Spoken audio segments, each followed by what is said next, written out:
don't you go next, my friend?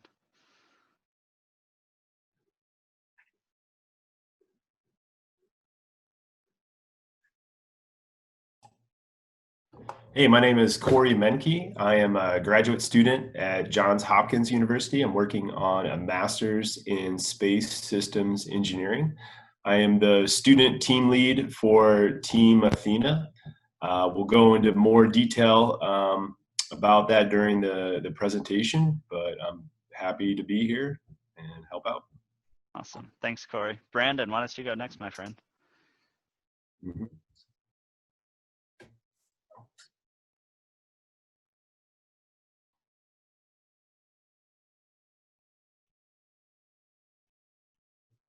Sorry, Brandon. I think you're still muted, my friend. There you go.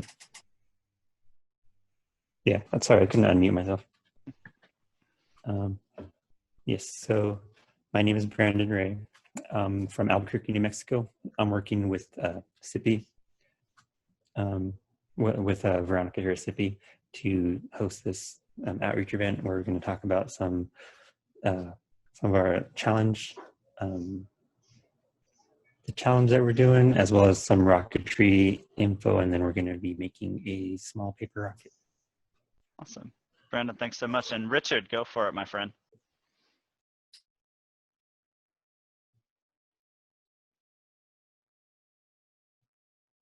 Okay, so good morning, everyone. My name is Richard Howe. I live in Durham, North Carolina, and I'm currently attending NC State for a degree in computer science, and I am one of the application developers.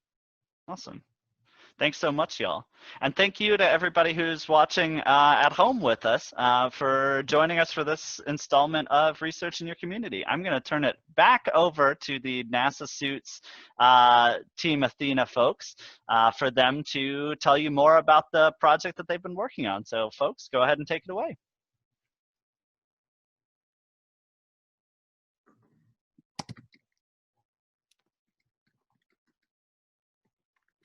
We have a terrible signal.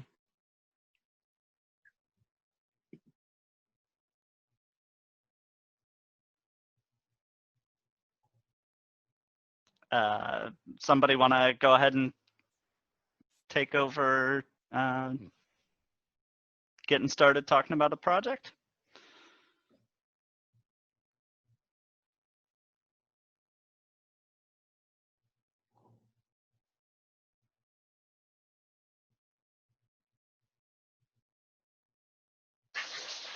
Veronica, I think you are muted, my friend, if you're trying to talk. Uh-oh, you're still muted. I can unmute you, though. Okay, there we go.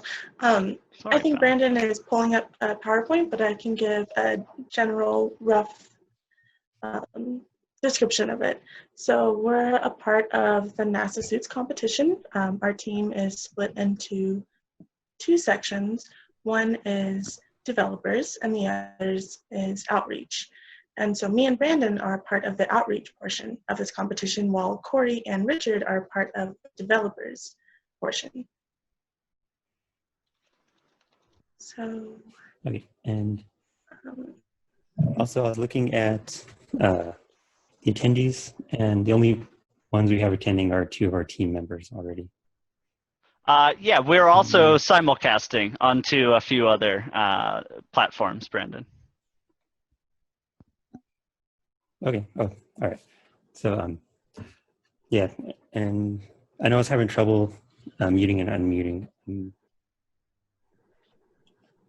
Let me get this thing started.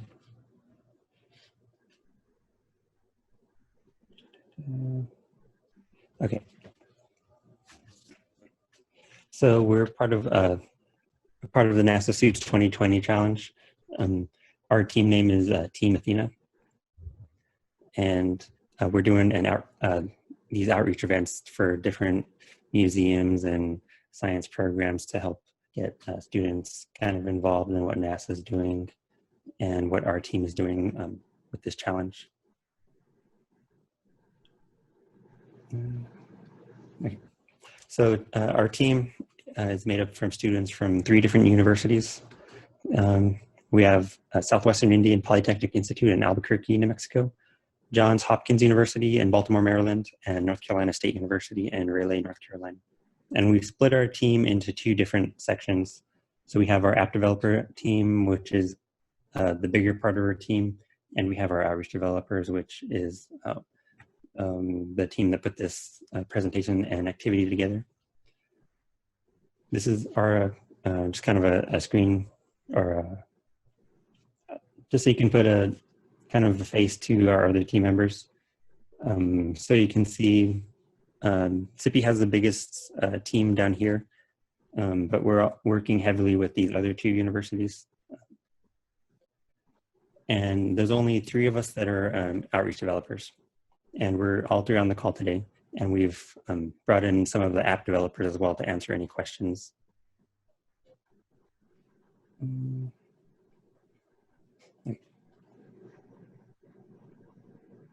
I'm going to turn it over to Corey now. Okay, so I'm going to talk about the Suits Challenge. Again, my name is Corey Menke. I am the student team lead for Team Athena. So the NASA Suits Challenge is one of the NASA Artemis student challenges. Artemis is the twin sister of Apollo, and it's the name of the mission for NASA heading back to the moon in 2024. What our challenge is to develop a heads-up display for astronauts. So we wanted to develop, or we're working on a project to develop augmented reality apps to assist astronauts on a moon mission. Our apps specifically are assisting astronauts making a repair to a rover, collecting geology science samples, displaying the spacesuit vitals, and helping the astronaut navigate on the lunar surface. And we chose to call our team Athena because Athena is the goddess of wisdom. And we like to think that the apps we're developing will guide the astronauts wisely through the missions. So that's why we chose this name. What you see there on the right of the slide is a concept of operations.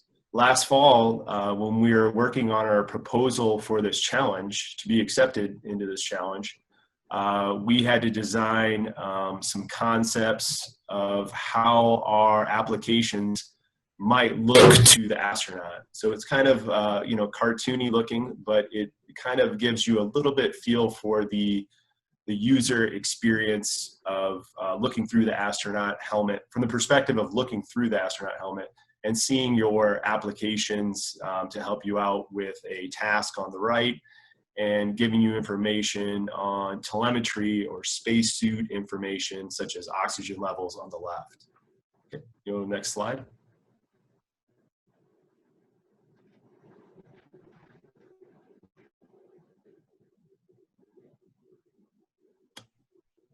Brandon, can you go to the next slide? Yeah, All sorry, right. there's a bit of a delay on you. Understood. Just like communicating in space, right? So what was our approach to building these augmented reality apps for the astronauts? Like I mentioned in the previous slide, and you can see represented in the lower left corner, is first, we were given the challenge and we had to come up with a concept. So we developed our concept that we are currently bringing to fruition by using Unity Game Engine, which you can see the second image there, where just below the cursor is the Unity Game Engine. And that's where we primarily spend our time building the apps and utilize C# scripts to build these for the Microsoft HoloLens, which you see in the far right corner is a person utilizing a Microsoft HoloLens. So that's kind of our process. It's like we had a challenge from NASA. We developed some concepts, some ideas, and then myself and other developers are bringing these to fruition using Unity game engine, C# programming language, and also Microsoft HoloLens to develop it. We have a short video demonstrating our apps being tested on the HoloLens. We'll play that now.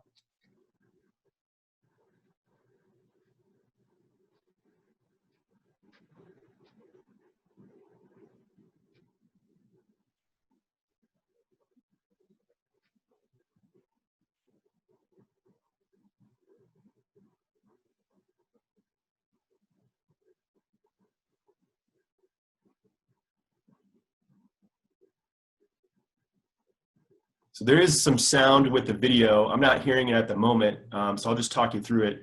There, the user is opening up the telemetry menu, and you can kind of see that it's displaying information on the spacesuit. And then to the right there is the menu for making a repair to one of the rover's tires. And currently what we're doing in this test is we're just checking the functionality, making sure that all the voice commands work and making sure that the buttons work. So we're just testing out the concept before we actually demonstrate it. So that's kind of, in a nutshell, that's our development process.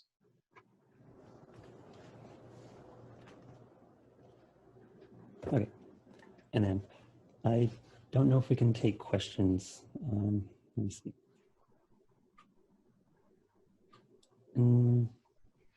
So I think Max would have to field any questions if he can.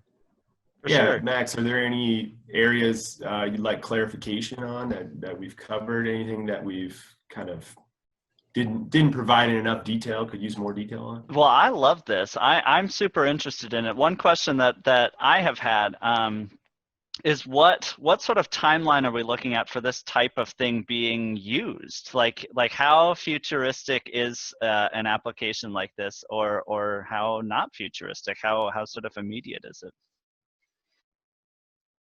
I'll answer part of that, and Richard, if you could unmute as well, Richard could have some insight in that too.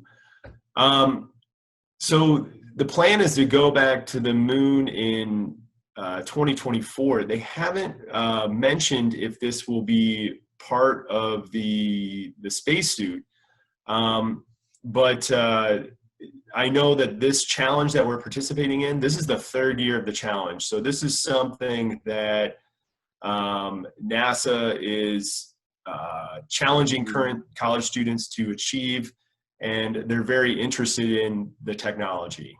So I don't think it's too far off. I don't know how many years far off it is. One interesting thing, part of this challenge, is we got to see what astronauts currently have for a heads-up display.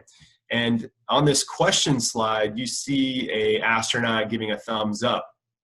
There's a pack in front of that astronaut with a NASA logo on it. And they have to look down, and they have a few gauges that tell them information on their spacesuit. But it's not that much information. And currently, when they're doing EVAs on the space station, they don't have much of a time lag. And they can communicate pretty freely, but when they're on the moon, they're going to have a little bit of a time lag, and especially when they're on Mars, they're going to have an over 7-minute time lag.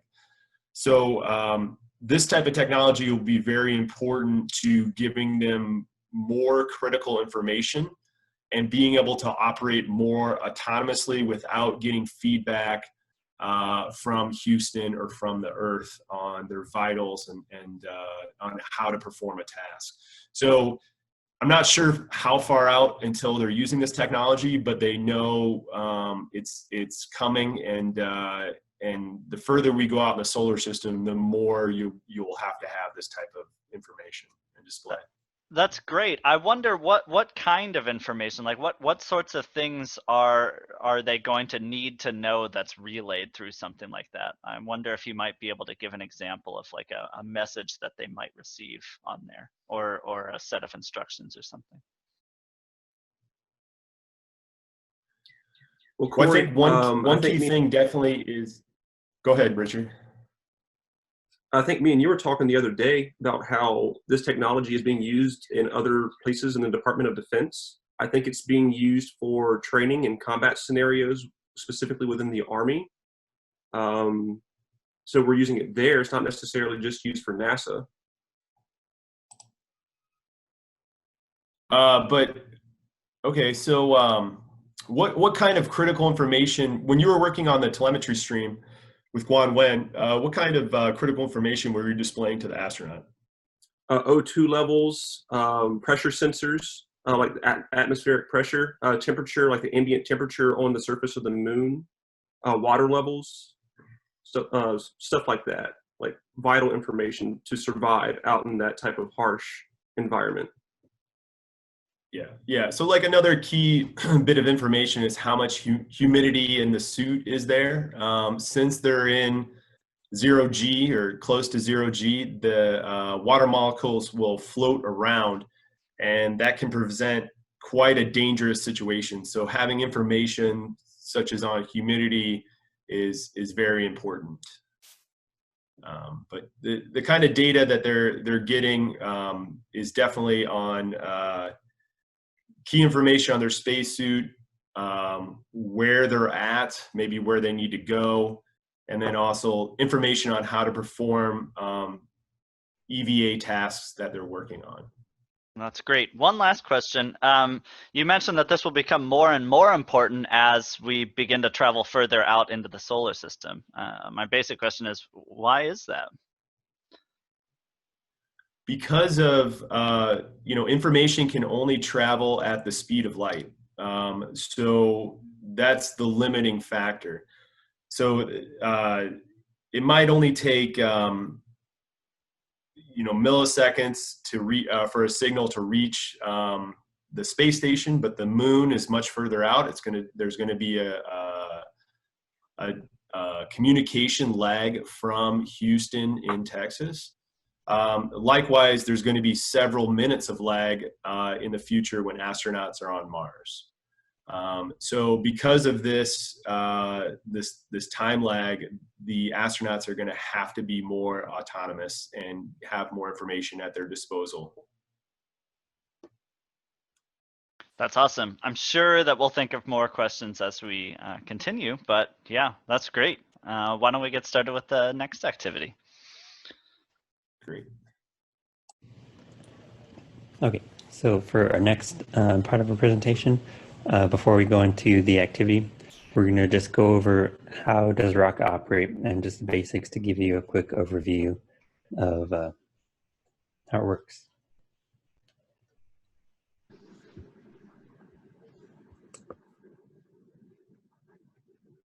So first, we're going to talk about what a rocket is made out of.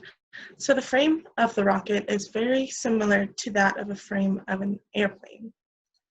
It's made out of a very thin but super strong material like aluminum and titanium.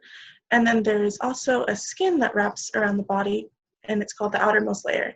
This is a thermal protective system that protects the rocket coming in and out of our atmosphere as it passes through very high or very low temperatures. And then for rockets that carry astronauts and are expected to come back down onto Earth, there are heat protectant shields that are in place as well. So when the rocket is descending back into our atmosphere, these shields will pop up and add another extra layer of protection for the rocket.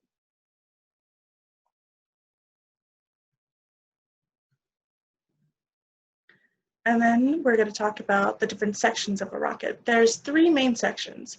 There's a nose cone, a guidance system, and then the propulsion system being the largest. The nose cone is where the payload system is. This is where they carry any type of cargo that they're going to transport into space, whether it's satellites or space probe or even an astronaut. it all goes inside the nose cone. And then right below that is the guidance system. This system is basically an entire little room built of computers and radar systems and communication systems. This portion of the rocket keeps it on track. It's kind of like the Google Maps of the rocket. And then lastly is the propulsion system. This is mainly the body, and it's going to be the largest section of the rocket. This carries the fuel, the oxidizer, the pumps, the nozzles, and the fins, and then it's wrapped around the frame. Okay, and then just a little bit about the physics of how a rocket launches into space. So this guy that you see in the corner here, Sir Isaac Newton, he proposed 3 laws of motion, and his third law is probably the most well-known, but it states that for every action, there's an equal and opposite reaction.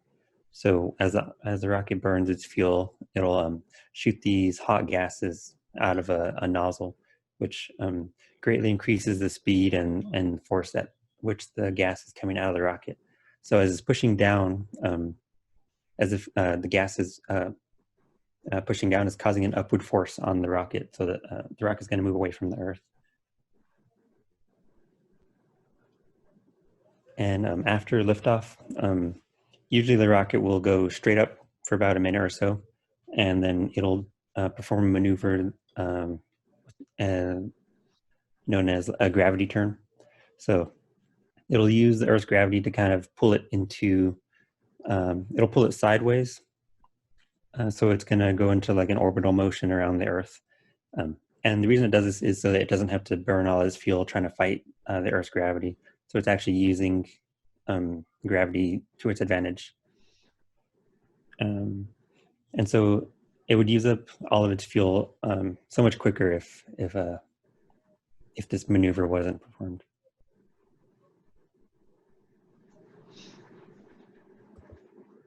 And then lastly, we're going to talk about what falls off a rocket after it lifts off. If anybody's seen a rocket launch, you see a white cloud of smoke, and then you see a bunch of things falling off. When I first learned about it, I was worried. You know, I was seeing these huge machines launching into space and was just dropping pieces. But I later found out that all of the pieces that are dropped are no longer needed. So they're empty fuel tanks, they're shields that are no longer needed. And so the guidance system, the payload, and the propulsion system are all still intact right after liftoff.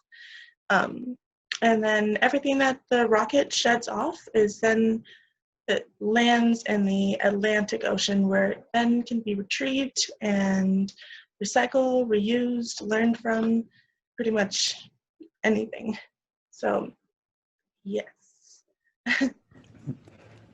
Okay, and if we have any questions about this rocket now, or the rocket presentation, now would be the time before we move on to the activity. I love that. And one thing that I've seen recently is that some of those pieces that drop off now can land themselves. Can you all speak at all to some of that stuff? Yeah. Don't have. Oh. All right, go ahead. Okay. Yeah, the SpaceX program that's a private company that's doing all that. Yeah, it's really cool to watch those rockets come and land autonomously. So they don't even need any human input. They just come back down and just land completely on their own. Like kind of like have you ever seen a drone do its autopilot routine, come back and land? It reminds me a lot of those. One thing we love to talk about at the museum is the sort of history or the trial and error of some of these processes. How did we get to this point? Like, certainly there were other ways of sending rockets up that either like didn't work as well or didn't work at all. Like, how did we learn to essentially use this practice that we do now? So the first rockets, they were used as weapons. This was back in World War II. So there's been a lot of time to do trial and error, a lot of motivation too, you know, as using them to defend your country. That's pretty motivating to get a working rocket. Yeah, and then so I know the first rocket that brought astronauts to the moon, that was in 1969. So that was like 51 years ago. So that is a long time in like terms of technological advancement. Like there wasn't even computers back then; they had to do it all by hand. Right. Somebody asked, does it take a lot of fuel to land? My other question might just be about the fuel in general. Does it take a lot of fuel to get them up into space? And also, what is that fuel? Is it the same gas that I would put in my car?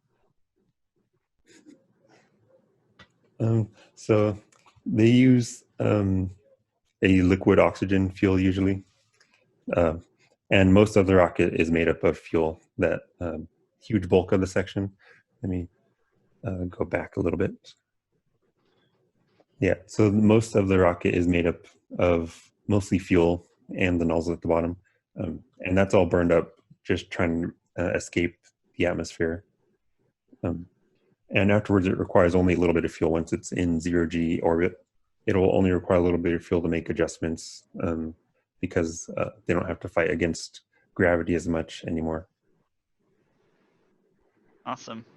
I think that's all the questions for now. Do y'all have something else to show us? Yes, so now we would like to go into a quick rocket building activity. Let's see. I should have a video right here. Okay. Let me adjust this a bit. Okay, so you should have some supplies, hopefully. So what all you need is some Scotch tape, a piece of paper, a straw, and some scissors. And I also have a template on building a rocket, but this is completely optional. It just makes it a little bit easier to cut things out and stuff. So I'll just draw it real quick just to show you. So I want to just split the paper into quarters.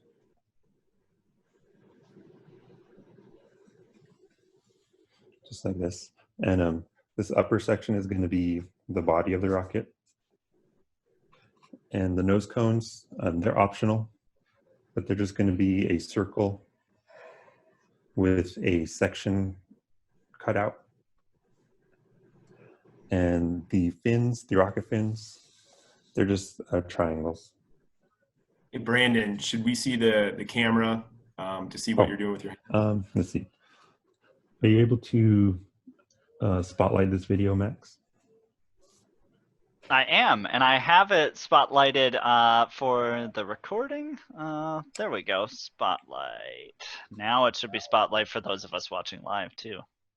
Okay. Good input. Thanks, Corey. Thanks, Brandon. All right. So yeah, it's split into 4 sections. This is going to be the body. We got our nose cone, and this weird triangle right here is going to be our fin template. And usually I use 3 fins to make a rocket.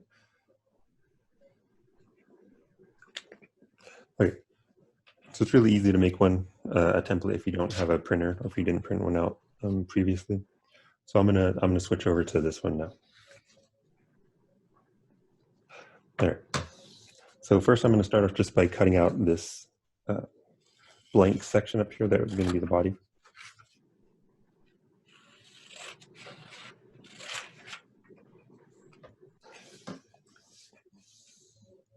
And then this one, I'm going to wrap it around the straw. And I'll use a little bit of tape to hold it together. So ideally, if this was an actual model of a rocket, this would be made out of aluminum and titanium. And then the last spiral of paper would be our thermal protective layer. And Veronica, what is the thermal protective layer made out of, if not aluminum and titanium? That's a good question. Lot of high fibers.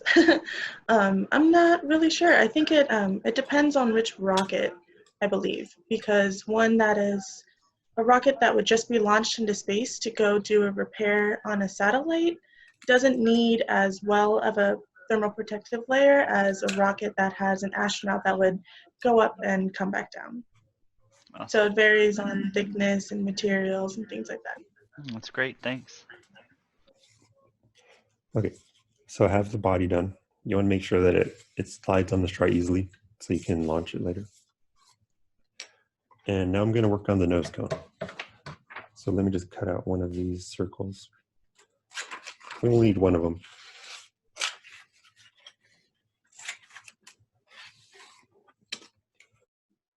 Okay. So this would be the where the payload would be going on the rocket. So you put astronauts in here, satellites, whatever you're launching into space.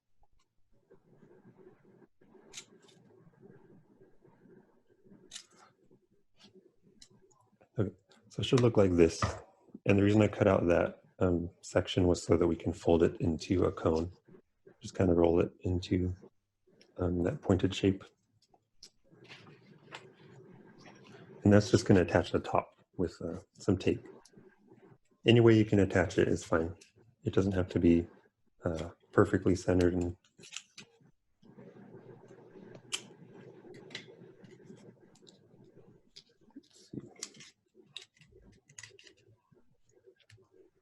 And then if you don't have a nose cone, you can always just pinch shut the end of your rocket and tape it down. But I like the way it looks with the nose cone.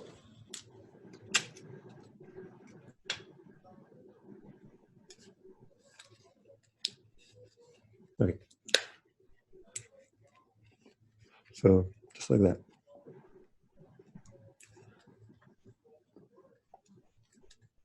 And then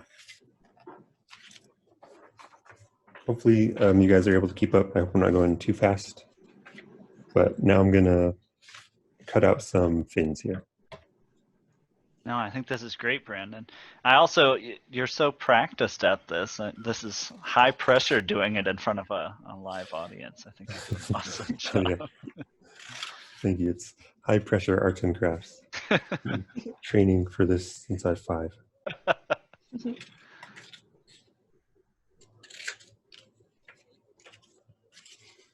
Oops. Yeah.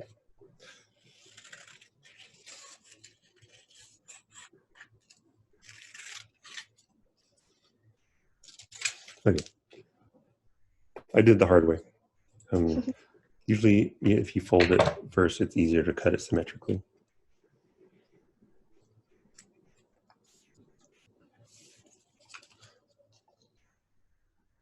All right, so if you cut out your fins, they should be folded like this. So it's like a little triangle. And these ones are just going to tape them on to the rocket. So just at the bottom, I can add a little bit of tape to both sides of each fin to hold it on there.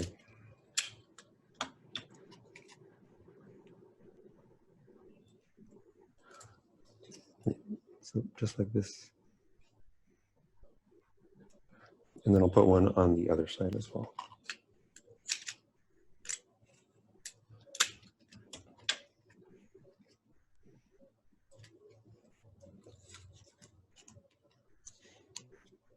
Okay.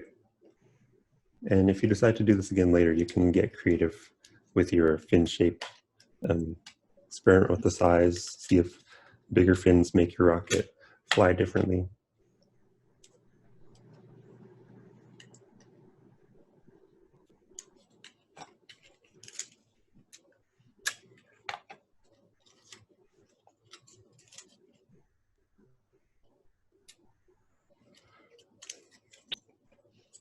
Okay.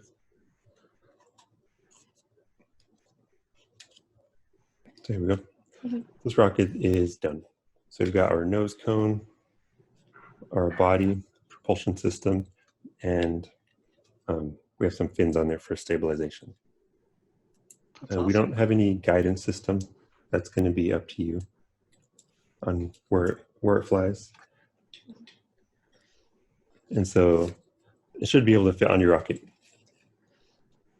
or on your straw. you kind of have to be the guidance system for this project. There we go. And Yeah. you're the fuel for it too. Yes. All that liquid You have to be oxygen. the fuel, the oxidizer, and the guidance system. That's awesome. Oh, that's really cool. And again, Brandon, I'm just in awe of your high pressure arts and crafts skills, my friend. That's awesome. Thank you. All right. Did any other team members build it as well? No. Oh, Corey, cool. Let There me we see go. Follow along. And if you don't have a straw, you can use a Bic pen that you take apart. Oh, that's good. Hey, that's awesome. I can't wait to make my own. And I'm so excited for y'all to give this opportunity for folks to build something so neat and interesting and cool and relevant right now. I mean, I think that the guidelines that y'all gave are so cool and interesting and comprehensive, and I really can't wait to make my own. Okay, cool. And I'll do a quick countdown if you guys are finished. Yes. Just like a quick blast off countdown. Let's see. So let me stop that. Hold on. All right. So I'm just gonna do a quick 3, 2, 1 launch, Love and it. then I'll fire my rocket, and you guys can do it at home too.